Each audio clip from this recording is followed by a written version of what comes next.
السلام علیکم عزیز طالبات، آج کی اس ویڈیو میں ہم جماعت ششم کے مضمون اردو میں آنے والے اردو قواعد سے متعلقہ زبان کا تعارف پڑھ رہے ہیں، سمجھ رہے ہیں۔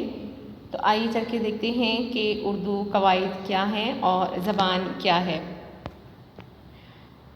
اردو قواعد باب اول زبان کا تعارف۔ سب سے پہلے دیکھتے ہیں ہم کہ قواعد سے کیا مراد ہے۔ اردو قواعد قاعدہ کی جمع ہے، جس کے معنی ہیں آئین، اصول۔ آپ نے قاعدہ کا نام سنا ہوا ہے، جانتی ہیں آپ۔ قرآن مجید کو سمجھنے، پڑھنے اور حفظ کرنے سے پہلے آپ نے قاعدہ مکمل کیا، وہ اس لیے کہ آپ کو عربی زبان سے واقفیت حاصل ہو جائے اور قرآن مجید کو پڑھنے میں آپ کے لیے آسانی ہو۔ کسی بھی زبان کو سمجھنے کے لیے، اس کو تحریر کرنے کے لیے اس کے کچھ قاعدے، اس کے کچھ اصول وضع کیے جاتے ہیں، اور انہی اصول اور قاعدوں کو لیتے ہوئے زبان کی بنیاد رکھی جاتی ہے، اس کی ترتیب کی جاتی ہے۔ تو آئیے پڑھتے ہیں باب اول میں زبان کا تعارف ہمیں کیسے کیا جا رہا ہے۔ زبان کیا آپ نے اس لفظ پر کبھی غور کیا؟ یہ لفظ کن کن معنوں میں استعمال ہوتا ہے؟ جی، یہ کن معنوں میں استعمال ہوتا ہے کہ ہم اس سے چکھتے بھی ہیں اور اسی کے ذریعے ہم بات چیت کرتے ہیں، بولتے ہیں، گفتگو کرتے ہیں۔ زبان اللہ تبارک و تعالیٰ کی ایک بہت بڑی نعمت ہے، اور زبانوں کا اختلاف یعنی مختلف لوگوں کا مختلف بولیاں بولنا اس کی قدرت کی نشانیوں میں سے ایک نشانی ہے۔ یعنی اللہ تعالیٰ نے ہمیں جو زبان دی ہے وہ ایک بہت بڑی نعمت ہے۔ پہلی نعمت تو یہ کہ ہم اس سے ذائقوں کو چکھتے ہیں، اور دوسری نعمت یہ کہ ہم اس سے آپس میں بات چیت کرتے ہیں، کلام کرتے ہیں۔ اور پھر اسی طرح جو مختلف بولیاں ہیں، لوگ مختلف بولیاں بولتے ہیں، ایک دوسرے سے مختلف زبان رکھتے ہیں، تو یہ بھی اللہ تعالیٰ کی قدرت کی نشانیوں میں سے نشانی ہے، اور اسی کے ذریعے ہم اپنے ما فی الضمیر کا اظہار بھی کرتے ہیں، یعنی کہ اپنے دل کی بات ہم دوسروں تک پہنچا سکتے ہیں۔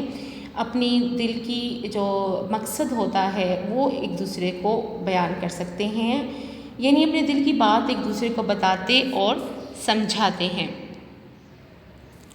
اسی طرح لفظ زبان کا مفہوم و مطلب سمجھ لینے کے بعد اب آئیے دیکھتے ہیں کہ زبان کا ہمارے منہ میں کیا کیا کام ہے۔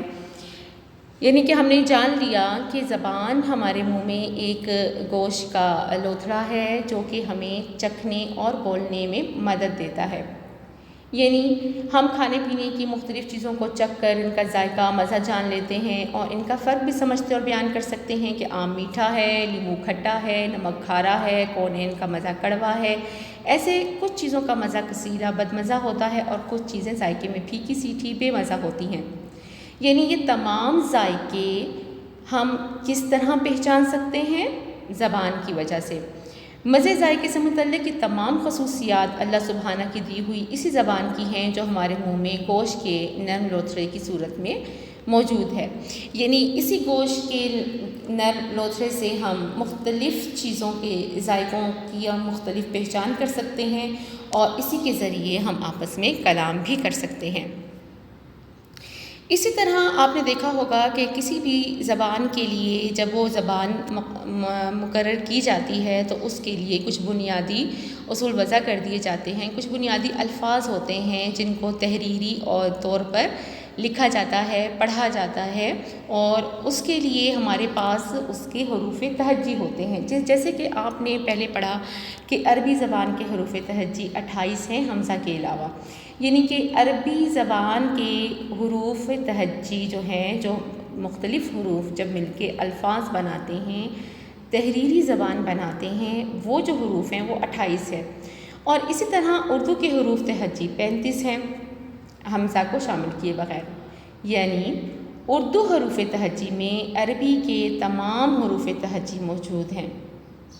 یعنی ہمیں کیا بتایا جا رہا ہے کہ ہمارے پاس عربی کے حروف تہجی کتنے ہیں؟ 28۔ اردو کے حروف تہجی کتنے ہیں؟ 35۔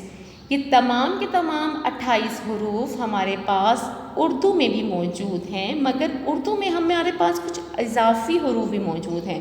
وہ اضافی حروف کون سے ہیں؟ آئیے دیکھتے ہیں۔ پے، ٹے، چے، گاف، ڈال، ڑا، ژ۔ یعنی یہ تمام جو 7 حروف ہیں یہ آپ کو عربی میں نہیں ملتے، یہ صرف ہمارے پاس اردو زبان میں ہی موجود ہے، جن سے مختلف الفاظ ہم بناتے ہیں۔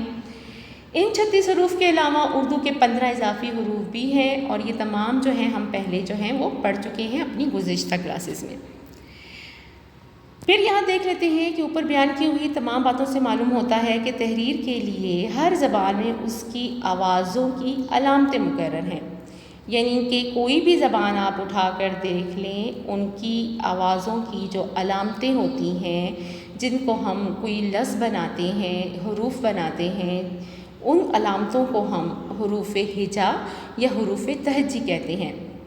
حروف ہجا یعنی کہ الف، بے، تے، ٹے، جیم، لام، میم، یہ تمام حروف تہجی ہیں اور یہ علامتیں ہیں آوازوں کی، جو ہمیں مقرر کرتی ہیں، جو ہماری زبان کو سمجھنے اور بنانے میں مدد دیتی ہیں۔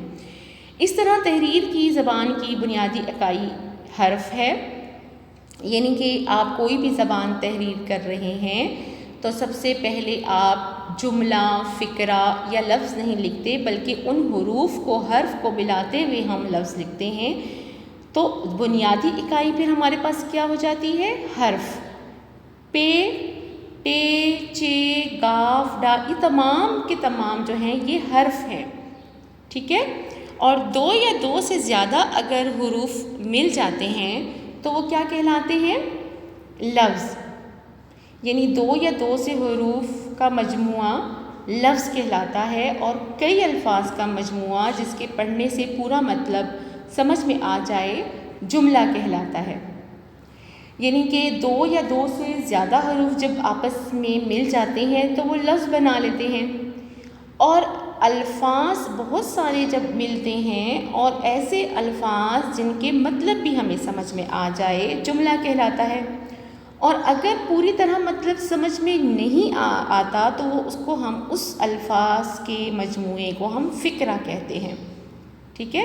اسی طرح ہمارے پاس 2 حرفی لفظ بھی ہوتے ہیں، جیسے لو، دو، سو، کل، مت، جو، یہ تمام کے تمام جو ہیں وہ 2 حرفی لفظ ہیں، یعنی کہ 2 حرفوں سے مل کر یہ لفظ بنے ہیں۔ اسی طرح ہم دیکھتے ہیں کہ گھر میں، میز پر، کل سے، قیمتی گھڑی، گرمی کا موسم، ظفر کی کتاب، یہ تمام کے تمام الفاظوں کا جو مجموعہ ہے یہ نامکمل ہے، جس سے بات کی سمجھ نہیں آ رہی۔ گھر میں کیا ہے، میز پر کیا رکھا ہوا ہے، کل سے کیا ہو رہا ہے، قیمتی گھڑی کون سی ہے، گرمی کا موسم، تو یہ تمام جو ہیں یہ نامکمل ہیں، تو اس کو ہم کیا کہیں گے؟ فقرہ کہیں گے۔ لیکن اگر یہی ہمارے پاس مکمل ہوتے، جیسے گھر میں ایک کمرہ ہے، میز پر کتاب رکھی ہے، کل سے بارش ہو رہی ہے، قیمتی گھڑی الماری میں رکھی ہے، گرمی کا موسم بہت طویل ہوتا ہے، ظفر کی کتاب میز پر پڑی ہے، تو یہ تمام اگر ہم جملے بنا لیتے ہیں، ایک مکمل ہمیں مفہوم اس کا سمجھ آ جاتا ہے، تو یہ ہمارے پاس جملے ہیں۔ بصورت دیگر ان کو ہم فقرہ کہیں گے۔